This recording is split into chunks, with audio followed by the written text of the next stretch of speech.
Hello and welcome to Church at Home with Rachel for Friday the 22nd of April.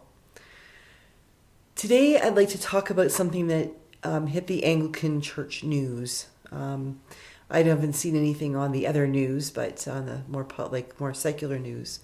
But it's something that has come up and a few people have asked me about, and it's being, talked about on Facebook among the Anglican groups. And that is about the resignation of the Indigenous Bishop,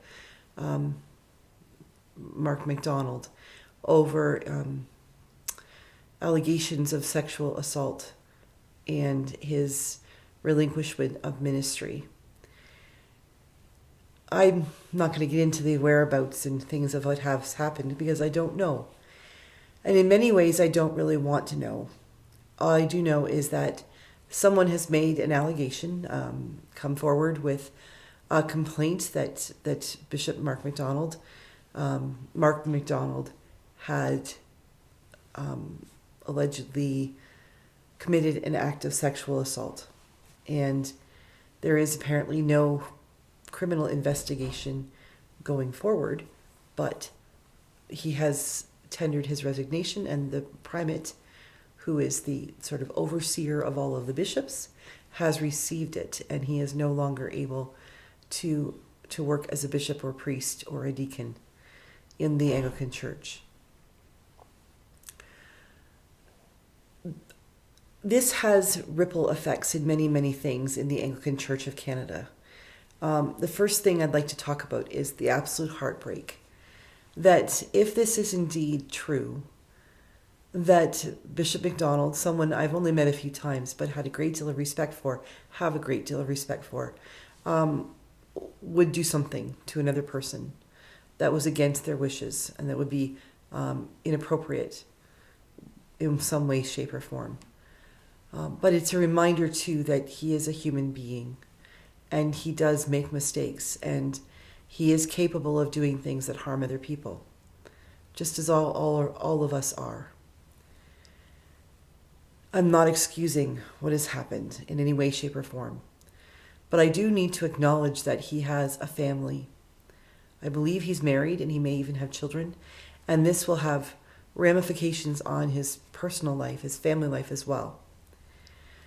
He has had an extremely strong, powerful, and positive ministry in the church for many, many years, over a decade, I believe, as he has walked with the Anglican Church of Canada and the Indigenous members of the Anglican Church of Canada from across the country, from sea to sea to sea, in helping to bring voice to the Indigenous Anglican peoples, in helping to help the rest of the church discover what it is to talk about truth and to bring reconciliation or work toward reconciliation.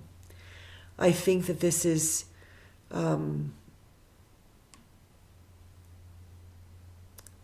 if we work on the premise that he did indeed do something, that this is all justified, then not only has he broken the trust of the people who saw him as bishop and those who saw him and looked to him as their spiritual leader, as an ordained person, but he's also broken a trust that has grown for Indigenous peoples, in that they had a bishop who was like them, who could speak for them and speak with them and understand their truth.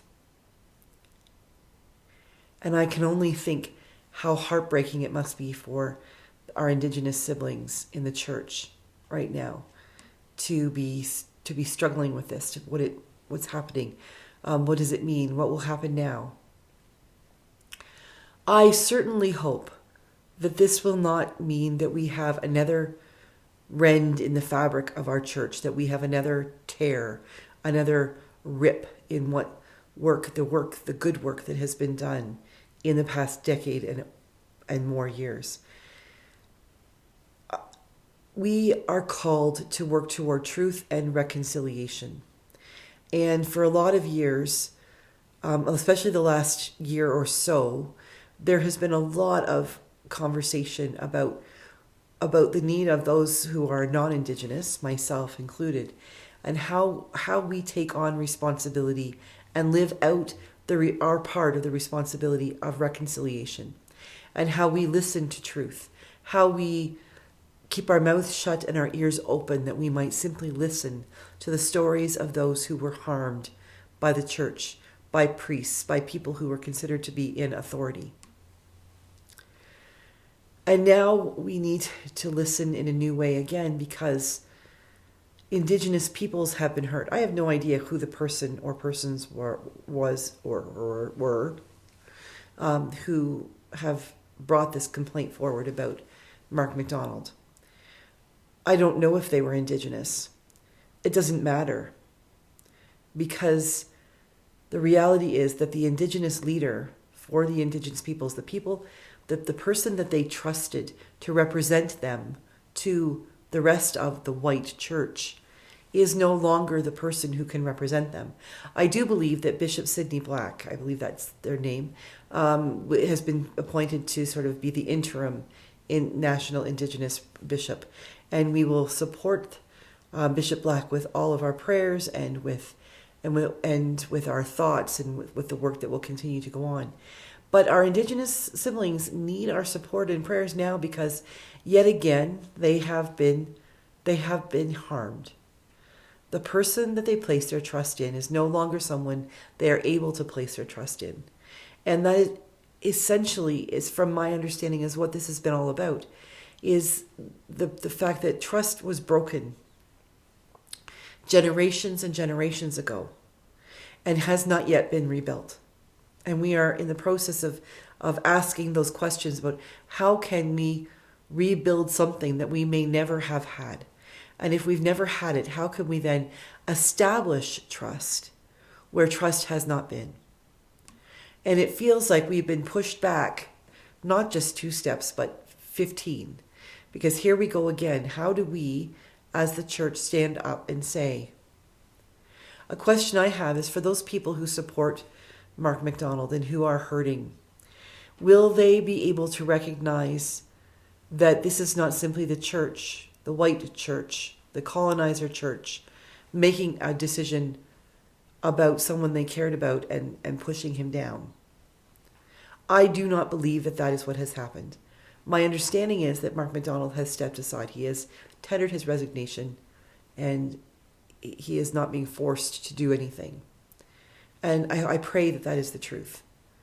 But I also recognize that we need to pray for reconciliation, not just with our Indigenous siblings, not just with the peoples that have been hurt in generations past, but reconciliation has to happen with those with whom we are frustrated, or who have hurt us, or who we perceive have hurt us. And for those who have been doing the hurting.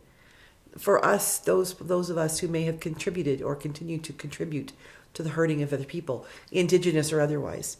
The church itself must be built on reconciliation, because that is in essence what Good Friday was all about. Jesus hung on the cross to reconcile us to God, and that reconciliation came through his sacrifice. And that is what we are called to do. We are called to be a people of reconciliation, coming back into relationship with God, with one another, with the people we've hurt, with the people who have hurt us. And so now I ask that you would pray for Mark MacDonald. Pray for his family. Pray for those who he has hurt. Pray for those who are hurt by this decision, by this outcome. Pray for those who will have to deal with the ripples that look more like waves right now in what is going to happen.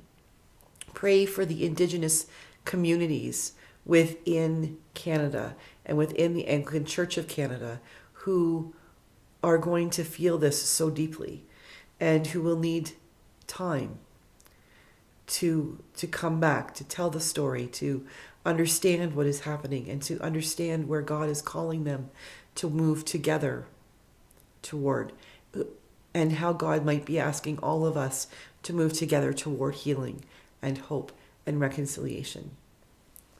This is not a time for pointing fingers or laying blame.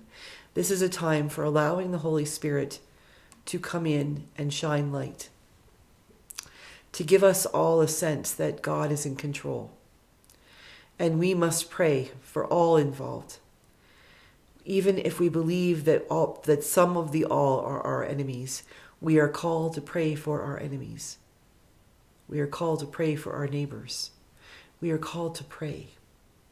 And so I invite you this day to pray for Mark MacDonald. Pray for the ministries he has had. Pray for the clergy and the lay people that he has influenced and helped to grow and encouraged on their spiritual journey as Indigenous members of a white church. The work that he has done before has not been undone. Our understanding of him, our feelings toward him may be different, but that cannot undo the good that the man has done with the assistance of the Holy Spirit in the past. And so I ask you to pray for Mark MacDonald, to pray for his communities, to pray for our church, that together we might discover how to move forward in truth and in reconciliation. God bless you. Have a good weekend. I will see you on Sunday for our mini church at home for Doubting Thomas Sunday. We're not going to talk about Doubting Thomas, but join me anyway, and we'll have a chat about those who gathered in the upper room. God bless you and have a great weekend.